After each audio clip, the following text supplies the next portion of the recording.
हमारा तीसरा लेसन है इंग्लिश स्पीकिंग कोर्स का। तो मुझे उम्मीद है कि जो पिछले लेसन्स हैं, जो दो पहले के लेसन हैं, वो आपने अच्छे से पढ़ लिए होंगे और वो मुकम्मल तौर पर वो आपको ज़हन नशीन भी हो गए होंगे। अगर नहीं किया है आपने और आप पहली दफ़ा ये वीडियो देख रहे हैं, तो मेरा मशवरा यही होगा कि आप पीछे से स्टार्ट कीजिए, बिल्कुल बिगिनिंग से, ताकि आगे आपको जो नए लेसन्स हैं वो अच्छे से समझ आए। तो चलिए शुरू करते हैं। पार्ट 1 हमारा रीडिंग है एज यूजुअल, क्योंकि हमने 4 हिस्सों में इसे डिवाइड किया है। तो पहला रीडिंग देख लेते हैं। हमारे पास यहाँ पर कॉम्प्रीहेंशन है। कॉम्प्रीहेंशन का मतलब होता है कि आपको कोई पैराग्राफ, कोई पैसेज, कोई स्टोरी दी होती है, फिर उसके साथ उसके क्वेश्चंस होते हैं और आपको उनके जवाब देने होते हैं। तो कुछ स्टूडेंट्स या कुछ लोग क्या करते हैं कि वो वर्ड टू वर्ड वहीं से ही कॉपी पेस्ट कर देते हैं। नहीं, कॉम्प्रीहेंशन का मतलब ये हरगिज़ नहीं होता। कॉम्प्रीहेंशन का मतलब ये होता है कि आपने पहले उस स्टोरी को समझना होता है, उसके बाद अपने लफ्ज़ों में उसके जवाब देने होते हैं। और ये तो मैंने आपको जो दी हुई है स्टोरी, ये तो ग्रेड 2 या 3 के स्टूडेंट्स के लिए है, लेकिन इसमें बहुत से ऐसे अल्फाज होंगे जो बहुत से लोगों के लिए बिल्कुल नए होंगे।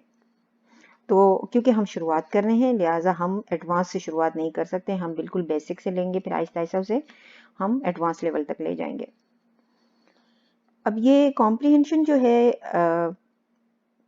थ्रू आउट द स्टडीज चलती रहती हैं, शुरू से लेके एंड तक। इवन जब आप किसी दूसरी कंट्री के लिए अप्लाई करते हैं तो वहाँ पर पॉइंट्स बेस्ड होता है जो प्रोसेस होता है।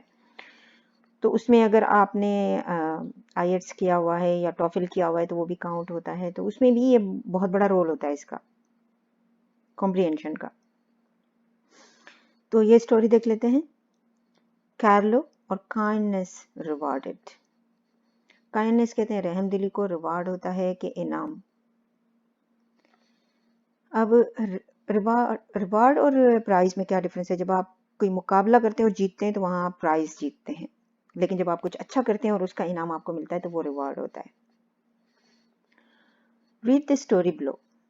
नीचे दी गई कहानी को पढ़िए। बिलो, नीचे। Ida was a kind hearted girl. Ida लड़की का नाम है। वॉज यानी पास्ट में हम इसको लेंगे। अ काइंड हार्टेड गर्ल, बहुत रहमदिल लड़की थी। इडा बहुत रहमदिल लड़की थी। And one day when crossing a bridge, और एक दिन जब वो पुल क्रॉस कर रही थी, she saw two boys on the stream. उसने देखा, saw see का पास्ट है, two boys on the stream, stream बहते हुए पानी को कहेंगे या छोटी नहर को कहेंगे।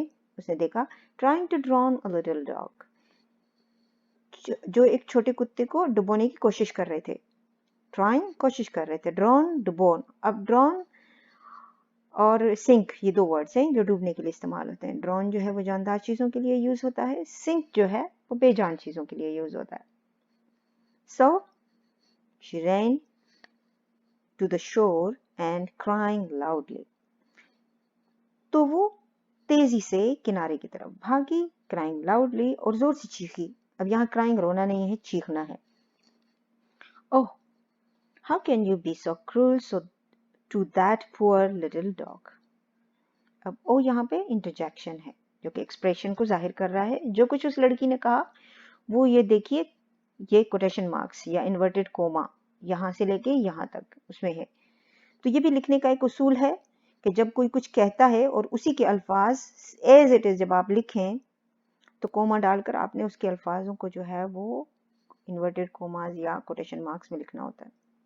The boys looked at her in wonder and one of them said, लड़कों ने उसकी तरफ हैरानगी से देखा और एक ने कहा, father told us to drown it. अब देखिए दोबारा कोमा लग गया और जो लड़कों ने कहा वो इन्वर्टेड कोमा में। तो ये लिखाई के राइटिंग के भी कुछ रूल्स हैं जो मैं साथ साथ आपको बता रही हूँ। ड्रॉन इट यानी बाबा ने कहा कि इसे डुबो दो। The dog had reached the bank, crept toward Ida. अब कुत्ता जो है बैंक, अब देखिए बैंक यहाँ पे ये वो बैंक नहीं है जिसमें आप पैसे जमा करते हैं। कहीं भी कुछ जमा हुआ हो उसे बैंक कहा जाता है।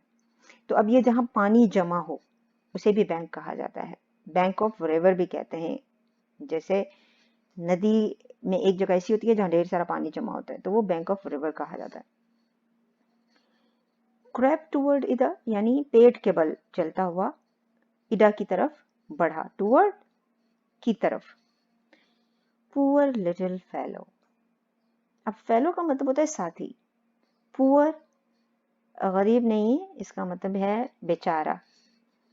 शी सेड, उसने कहा, पेटिंग हिज हेड, पेटिंग यानी उसके सर पे हाथ फेरते हुए या हल्के से थपथपाना, उसे पेटिंग कहेंगे। Will you give him to me, क्या ये तुम मुझे दोगे? विल यू, अब विल फ्यूचर के लिए है, क्या दोगे? You give him to me, yes said the boys, हाँ लड़कों ने कहा। You may have him and welcome, you may have him यानी तुम इसे रख सकती हो। Ida thanked the boys and ran home, Ida ने जो है लड़कियों और लड़कों का शुक्रिया अदा किया और घर की तरफ दौड़ी। ओह मामा, अब वो अपनी माँ को पुकार रही है तो उसके अल्फाज दोबारा हम कोटेशन मार्क्स में देख रहे हैं। She cried, look at this dear little dog. Two boys were trying to drown him. I asked them to give him to me. दो लड़के जो हैं वो उसे डुबोने की कोशिश कर रहे थे और मैंने उन्हें कहा कि मुझे दे दो। May I keep him, मामा, क्या मैं इसे रख सकती हूँ? Keep रखना। My dear child, मेरे प्यारे बच्चे, said Mrs. Mason, अब Mrs. Mason उस खातून का नाम है। I am very glad to hear that you saved the little dog from pain. मैं बहुत खुश हूँ, I am very glad, मुझे बहुत खुशी हुई, to hear that, ये जानकर। ये क्वेश्चंस दिए हुए हैं। पहला क्वेश्चन है, What did Ida see when she was crossing the bridge? ईडा ने क्या देखा जब वो पुल क्रॉस कर रही थी? Why did the boys drown the little dog in the stream? लड़के छोटे कुत्ते को क्यों बहते हुए पानी में, स्ट्रीम में, नहर में या नदी में डुबो रहे थे? Did the boys give the dog to Ida? क्या लड़कों ने कुत्ता जो है वो इडा के हवाले कर दिया या उसे दे दिया? What did Ida's mother say when she heard the story? Ida की माँ ने क्या कहा जब उसने कहानी सुनी? How many of you have dogs in your home? आप लोगों में से किस किस के पास कुत्ते हैं घरों में? मैं चाहूंगी कि स्टोरी मैंने आपको समझा दी है, इसके जवाबात आप खुद दें, आप एक पेपर पे लिख लीजिए, पेपर पे लिख लीजिए। इस वीडियो के एंड में मैंने ये आंसर्स दिए हैं, लेकिन मैं चाहती हूँ आप खुद लिखें और फिर आप उन आंसर्स के साथ अपने आंसर्स को कंपेयर कीजिए कि आपका जवाब किस हद तक दुरुस्त है। इसके बाद हमारा पार्ट 2 है ग्रामर। अब मैंने पार्ट्स ऑफ स्पीच आपको बताए हैं कि टोटल 8 पार्ट्स ऑफ स्पीच होते हैं और मैंने थोड़ा थोड़ा उनका इंट्रोडक्शन भी कराया है कि नाउन क्या होता है, एडजेक्टिव क्या होता है, ये तमाम मैंने आपको बताया हुआ है। अब आज जो है हम इसमें से एक टॉपिक को डिटेल में करेंगे, इसी तरह हम अपने हर लेसन में एक एक टॉपिक को डिटेल में करते जाएंगे ताकि पार्ट्स ऑफ स्पीच हम खत्म कर लें। तो आज हमारा है नाउन। सबसे पहले हम नाउन से स्टार्ट करेंगे, उसके बाद हम प्रोनाउन करेंगे, फिर एडजेक्टिव करेंगे, फिर वर्ब, फिर एडवर्ब, इस तरह हम चलते जाएंगे। 5 काइंड्स ऑफ नाउन। अब हमारे पास टोटल जो है वो नाउन की 5 किस्में हैं। नाउन हमें पता है कि नाम होता है, किसी भी चीज का नाम, किसी जगह का नाम। Noun is a name of person, place, animals और थिंग्स। किसी भी चीज का नाम जो होता है, पर्टिकुलर नाम, वो नाउन कहलाता है। अब नाउन कॉमन नाउन भी होता है, प्रॉपर नाउन भी होता है, कलेक्टिव नाउन भी होता है, मटीरियल नाउन भी होता है और एब्स्ट्रैक्ट नाउन भी होता है। कॉमन नाउन, कॉमन नाउन जो है वो लोगों को रेफर करता है इन जनरल, यानी मखसूस नहीं होता, वो आम होता है, जैसे कि लड़का, मुल्क, पुल, शहर। अब यहाँ पर लड़के का कोई नाम नहीं, मुल्क का कोई नाम नहीं, पुल का कोई नाम नहीं, शहर का कोई नाम नहीं, तो ये कॉमन नाउन हुआ हमारा। फिर है प्रॉपर नाउन। अब प्रॉपर नाउन जो है वो किसी खास शख्स, चीज, जगह के नाम को रेफर करता है, जैसे कि स्टीवन। अब स्टीवन नाम है, या आप कुछ कोई भी नाम ले लीजिए, जैसे एनजी नाम है, अफ्रीका कंट्री है, नाम है, मखसूस नाम है, लंदन नाम है शहर का, मंडे एक मखसूस दिन का नाम है, अब आप सिर्फ डे लिखेंगे तो वो कॉमन हो जाएगा, ठीक है। और इसकी एक खुसूसियत ये भी है जानने के लिए कि ये नाउन कॉमन है या प्रॉपर है। कॉमन नाउन जो है वो हम स्मॉल लेटर से लिखते हैं, स्मॉल अल्फ़ाबेट यूज करते हैं, जबकि प्रॉपर नाउन जो है वो कैपिटल लेटर से शुरू होता है। अब हमारे पास है कॉन्क्रीट नाउन। कॉन्क्रीट नाउन वो होता है जिसकी फिजिकल या कहेंगे, उर्दू में मुझे नहीं मालूम फिजिकल को क्या कहेंगे, लेकिन उसकी एक शक्ल होती है, यानी एक ठोस शक्ल, आई थिंक वही कहेंगे। आप उसको टच कर सकते हैं, उसे देख सकते हैं, स्मेल कर सकते हैं, सुन सकते हैं, जैसा कि dog, building, coffee, tree, rain, beach, tune. तो ये हो गया कॉन्क्रीट हो गया। अब एब्स्ट्रैक्ट होता है एक। एब्स्ट्रैक्ट नाउन जो है वो आइडियाज या खुसूसियात को रेफर करता है या फिर कंडीशंस को। ऐसी चीजें जिन्हें ना देखा जा सकता हो, ना टच किया जा सकता हो, जिनकी कोई फिजिकल शक्ल नहीं होती, यानी मादी शक्ल नहीं होती, जैसे कि ट्रुथ, सच्चाई, डेंजर यानी खतरा। अब आप खतरे को ना तो टच कर सकते हैं ना देख सकते हैं। हैप्पीनेस, खुशी, टाइम, फ्रेंडशिप, दोस्ती, ह्यूमर, मजाक। तो ये एब्स्ट्रैक्ट नाउन कहलाते हैं। इसके बाद है कलेक्टिव नाउन। अब कलेक्टिव नाउन क्या है कि हम एक ग्रुप को एक ही नाम दे देते हैं, जैसा कि ऑडियंस यानी कि देखने वाले, फैमिली घर वाले, गवर्नमेंट। अब देखिए, ऑडियंस में बहुत सारे लोग होते हैं लेकिन हम उसे एक नाम देते हैं। फैमिली में भी बहुत सारे लोग होते हैं लेकिन एक नाम फैमिली दिया जाता है। गवर्नमेंट में बहुत सारे लोग होते हैं लेकिन हम उन्हें एक कंप्लीट गवर्नमेंट का नाम देते हैं। तो ये गवर्नमेंट नहीं होता, कुछ लोग इसे गवर्नमेंट पढ़ते हैं जो कि उर्दू में होता होगा, लेकिन इंग्लिश में इसे गवर्नमेंट कहा जाता है। गवर्नमेंट, एन साइलेंट है।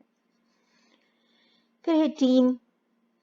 अब टीम में मुख्तलिफ टीमों में मुख्तलिफ नंबर्स होते हैं। जैसे क्रिकेट की टीम में आई डोंट नो कितने लोग होते हैं, फुटबॉल की टीम में, क्योंकि मेरा स्पोर्ट्स में कोई इतना ख़ास मेरा रुझान नहीं, तो मुझे नहीं मालूम, लेकिन इतना मुझे मालूम है कि इनमें सेम नंबर्स नहीं होते, डिफरेंट डिफरेंट नंबर होते हैं, लेकिन वो एक टीम कहलाती है। ज्यूरी। अब ज्यूरी जो है वो जैसे कभी कभार एक जज फैसला नहीं कर सकता या केस बहुत हाई प्रोफाइल होता है तो वहां पर ज्यूरी बिठाई जाती है। अब ज्यूरी में जो है 7 से 8 जजेस होते हैं जो फिर फैसला करते हैं, तो लेकिन उनको एक नाम ज्यूरी दिया जाता है। In American English most collective nouns are treated as singular with singular verb. अब इंग्लिश में जो है कलेक्टिव नाउन्स को सिंगुलर लिया जाता है, हम उसे प्लूरल नहीं पढ़ते। जैसे my family is, audience is. Collective noun usually singular ही लिए जाते हैं, हम उन्हें फैमिली आर नहीं कहेंगे, गवर्नमेंट आर नहीं कहेंगे, टीम आर नहीं कहेंगे, हम इसे सिंगुलर ही लेंगे क्योंकि हम एक नाम दे रहे हैं। The whole family was at the table. अब इसका मतलब यह है कि तमाम फैमिली जो है वो टेबल पर थी। अब देखिए, हम खानदान, फॉर एग्जाम्पल फैमिली, खानदान, तो खानदान था। अब उर्दू में भी अगर आप इसको करें, आप सिंगुलर ही ले रहे हैं, आप प्लूरल नहीं ले रहे, थे नहीं कह रहे, आप था कह रहे हैं। In British English, the preceding sentence would be correct, but it would also be correct to treat the collective noun as a plural with a plural verb. The whole family were at the table. अब ये British का rule इन्होंने बताया है, लेकिन usually आजकल, आप British को भूल जाइए, यूजुअली आजकल जो है वो कलेक्टिव नाउन को सिंगुलर ही लिया जाता है। अगर आप उर्दू में भी ट्रांसलेट करें तो सिंगुलर ही लेते हैं उसे। A noun may belong to more than one category. For example, happiness is both a common noun and an abstract. अब यहाँ पे ये सवाल होता है कि क्या जो कॉमन नाउन है, जो आम नाउन है, वो एब्स्ट्रैक्ट? जी हाँ, हो सकता है, क्यों नहीं हो सकता। देखिए, हमारे पास एग्जाम्पल है यहाँ पे। अब माउंट एवरेस्ट जो है वो दोनों के लिए इस्तेमाल होगा, कॉन्क्रीट भी और प्रॉपर भी, क्योंकि ये एक नाम भी है। माउंट एवरेस्ट एक नाम है, माउंट एवरेस्ट। और देखिए, कैपिटल लेटर से शुरू है क्योंकि ये मखसूस नाम है पहाड़ी का। तो ये कॉन्क्रीट भी है उसके साथ साथ, क्योंकि ये मादी हैसियत रखता है। देखा जा सकता है, उसे छुआ जा सकता है, और साथ साथ ये प्रॉपर नाउन भी है। इसी तरह हैप्पीनेस यानी खुशी जो है वो कॉमन नाउन भी है और एब्स्ट्रैक्ट नाउन भी है। अब पार्ट 3 हमारा है वोकैबुलरी का। आज हम किचन में देखेंगे कि किचन में क्या क्या चीजें होती हैं, क्योंकि किचन ऐसी जगह है जहाँ पर बहुत सी चीज़ें होती हैं। हम आहिस्ता आहिस्ता उन तमाम चीज़ों को पढ़ेंगे। आज मैं कुछ चीज़ों को मैं आपके नाम बता देती हूँ ताकि आपको ज़हन नशीन हो जाए। फिर उसके बाद इसमें मज़ीद मैं आपको बताऊंगी कि इन चीज़ों के क्या नाम हैं, इन्हें क्या कहा जाता है, मसाले क्या कहलाते हैं, या जो भी चीज़ें हैं वो क्या कहलाती हैं, उनके क्या क्या नाम हैं। शुरुआत करते हैं सबसे पहले बर्तन। अब जब हम कहते हैं बर्तन, अब बर्तनों में सारी चीज़ें आ जाती हैं। यूटेंसिल्स कहा जाता है इन्हें। जब हम इन जनरल कहते हैं बर्तन, जब आप कह रहे हैं कि बर्तन धोने हैं, तो ये हो गए यूटेंसिल्स, इसमें सारे शामिल हैं। डिशेस भी कहते हैं धोते वक्त हम। इसके बाद यहाँ पे ये है कटलरी एंड क्रॉकरी। अब कटलरी में क्या आता है, आपके स्पून्स आ जाते हैं, फोक्स आ जाते हैं, नाइव्स आ जाती हैं, या आपके कटलरी का सेट हो जाता है। फिर क्रॉकरी में आपके क्या आ जाती हैं, प्लेट्स, कप्स आ जाते हैं। ये जो आप कह रहे हैं, आप उनको आम जबान में डिनर सेट कहते हैं, ये आपकी हो गई क्रॉकरी, यानी जिसमें आप खाते हैं या पीते हैं, वो चीज़ें आपकी क्रॉकरी में आ गई। इसके बाद ये है सॉसपैन। सॉसपैन क्योंकि इसके साथ हैंडल होता है, इसे हम सॉसपैन कहते हैं। अब ये है कुकिंग वेयर, जो आपके पतीले पतीलियाँ जो भी होती हैं, ये कुकिंग वेयर कहलाती हैं क्योंकि इनमें आप पकाते हैं। ठीक है, तो इसमें भी आपके सॉसपैन है। देखिए ये भी है, ये भी है, ये सॉसपैन इसमें भी है। ये आपका फ्राइंग पैन है जिसमें आप चीज़ों को फ्राई करते हैं, सॉस पैन है। या अगर खाली पतीला आप कहें एक, तो वो पैन कहलाएगा। अब पार्ट 4 हमारा कन्वर्सेशन है आज का। जो नाम मैंने आपको पीछे बताए हैं वो आपने याद कर लेने हैं ताकि उसमें कोई मुश्किल ना हो। आज का हमारा टॉपिक फिर शॉपिंग का है, लेकिन इस बार हम शॉपिंग के लिए मॉल चलते हैं। सेल्स पर्सन, सेल्स पर्सन वो होता है जो कि जैसे आप मॉल में जाते हैं, वहां पे लोग होते हैं, वो आपसे पूछते हैं हाँ जी क्या लेना है क्या नहीं लेना। सेल्स पर्सन, बेचने वाला। Sales person, can I help you, क्या मैं आपकी मदद कर सकता हूँ। ग्लोरिया, ग्लोरिया लड़की का नाम है। Yes I am looking for a sweater. जी हाँ, मैं स्वेटर देख रही हूँ in a size medium, medium size में। सेल्स पर्सन, लेट्स सी, देखते हैं। Here is a nice white one, ये देखिए यहाँ पे है एक सफेद। व्हाट डू यू थिंक, आपका क्या ख्याल है। Gloria, I think I would rather have it in blue, मेरा ख्याल है कि अगर ब्लू में होता तो ठीक था। Sales person, okay, here is blue in a medium, would you like to try it on. ये रहा मीडियम साइज में blue, would you like to try it on, क्या आप इसको पहन के देखना चाहेंगे, क्योंकि मॉल्स में ये होता है कि आप वहां चेक करते हैं, चीजें पहन के भी देख सकते हैं। Gloria, okay, yes I love it, जी हाँ ये मुझे पसंद। अब लव इट मुझे से मोहब्बत है नहीं, मुझे पसंद है। इट फिट्स परफेक्टली, ये तो बिल्कुल परफेक्ट है साइज में। हाउ मच इज इट, ये कितने का है। Sales person, it's $50, it will be $53 with tax. Gloria, perfect, I will take it. अब ये $50 का है और टैक्स के साथ जो है ये आपको $53 में पड़ेगा। ग्लोरिया कहती है perfect, I will take it. Perfect यानी बिल्कुल ठीक है, बिल्कुल मुनासिब है, आई विल टेक इट, मैं इसे खरीदूंगी। अब यहाँ पर हम इसका खुलासा देखते हैं। कैन आई हेल्प यू और may I help you is what a salesperson normally says to greet customers.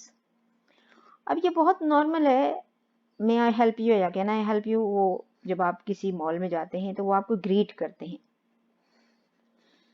I am looking for here means, यानी मैं यहाँ पे मैं देख रही हूँ या देख रहा हूँ।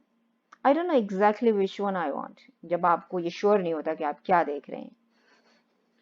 Size medium, clothing usually comes in small, medium and large size. Some women's clothes come in number sizes usually ranging in 2 to 16. अब साइज जो है कपड़ों में वो लार्ज, मीडियम और स्मॉल साइज में होते हैं, लेकिन कुछ औरतों की जो होती हैं वो नंबर्स में भी आते हैं साइज। इवन पैंट्स भी आपके नंबर्स में आते हैं। 2 से 16 के बीच ये औरतों का साइज दिया हुआ है, लेकिन मिडिल ईस्ट में आपको 18, 20, 22 तक के साइजेस भी होते हैं। एनीवे, लेट्स सी, चलिए देखते हैं। An expression used when a person wants to think something over to make choice or decision or to look for something. चलिए देखते हैं, ये हम ऐसे आम से कह देते हैं एक्सप्रेशन देने के लिए या सोचने के लिए, जब हम कोई चॉइस या डिसीजन लेते हैं, यानी कुछ फैसला नहीं कर पा रहे होते, या चलिए देखते हैं। I would rather have it in, I would rather have it in, इसका मतलब यहाँ ये है, I don't like this exact one. I would prefer it in a different color size material. यानी मुझे ये पसंद नहीं है, मैं इसके अलावा कुछ और पसंद करूंगी, यानी किसी और रंग में होता। तो ये एक पोलाइट वे है कहने का, I would rather have it in some other color या साइज या मटेरियल, जो भी कह लें। Would you like to? अब would you like to बहुत पोलाइट वे में है कि Would you like to यानी क्या आप इसको पसंद करेंगे, Do you want to, इसका मतलब यह है कि क्या आप ये चाहेंगे। Try it on का मतलब है कि आप इसको पहन कर चेक कीजिए, तो इसे हम try on भी कहेंगे, try it on भी कहेंगे। तो दोनों सूरतों में ही सही है, एक ही मतलब होगा कि पहन कर चेक कर लीजिए। How much is it? ये कितने का है, यानी इसकी कीमत कितनी है। इसके बाद है I'll take it, इसका मतलब ये है कि I will buy it, यानी मैं इसे खरीदूंगी या खरीदूंगा। I will take it ये नहीं कि मैं इसे ले लूंगा या ले लूंगा, ठीक है, लेकिन खरीदने के ज़िम्मे में आएगा ये कि I will buy it, मैं इसे खरीद रहा हूँ। तो ये जो पीछे मैंने आपको कॉम्प्रिहेंशन करवाई थी पहले, ये उसके आंसर्स हैं। आप अपने आंसर्स के साथ इनको मैच कीजिए। देखिए, What did Ida see when she was crossing the bridge? Ida saw 2 boys on the stream, trying to drown a little dog. Why did the boys drown the little dog in the stream?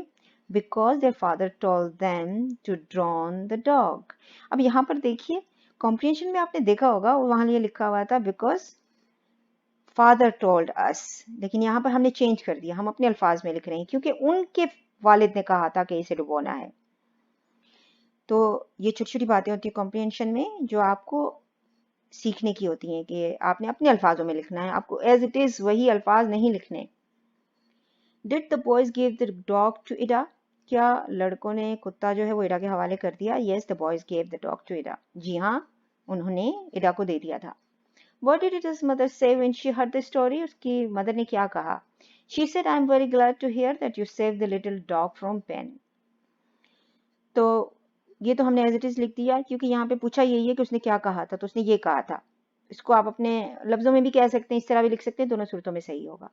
How many of you have dogs in your home? अब ये general question था, तो इसका जवाब जो है वो एक नहीं होगा। किसी के घर में होता है, किसी को कुत्तों को शौक होता है वो रखते हैं, कुछ लोगों को जानवरों का शौक नहीं होता वो नहीं रखते। तो ये इसका हम कहेंगे कि आंसर्स विल बी वेरी। अब वेरी का मतलब ये VERY वेरी नहीं है, ये VARY वेरी है, यानी कि बहुत सारे या डिफरेंट वैरायटी, एक वैरायटी होगी आंसर्स में, तो इसलिए मैंने इसका आंसर यहाँ नहीं लिखा। तो आप इसका जवाब दे सकते हैं, अगर आपके घर में हैं डॉग्स तो आप लिख सकते हैं yes I have a dog, और I have 2 dogs in my home, या आप लिख सकते हैं नो आई डोंट हैव। तो ये था आपका सबक। उम्मीद है कि ये लेसन आपको पसंद आया होगा। अगर पसंद आया तो इसे लाइक कीजिए, सब्सक्राइब कीजिए हमारे चैनल को, और शेयर ज़रूर कीजिए अपने दोस्तों के साथ। बेल आइकन को प्रेस करना मत भूलिए, इस तरह जो हमारी वीडियो जैसे ही रिलीज होगी सबसे पहले वो आपको पहुंच जाएगी। तो अगले वीडियो लेसन तक के लिए इजाज़त चाहूँगी। अल्लाह हाफिज़।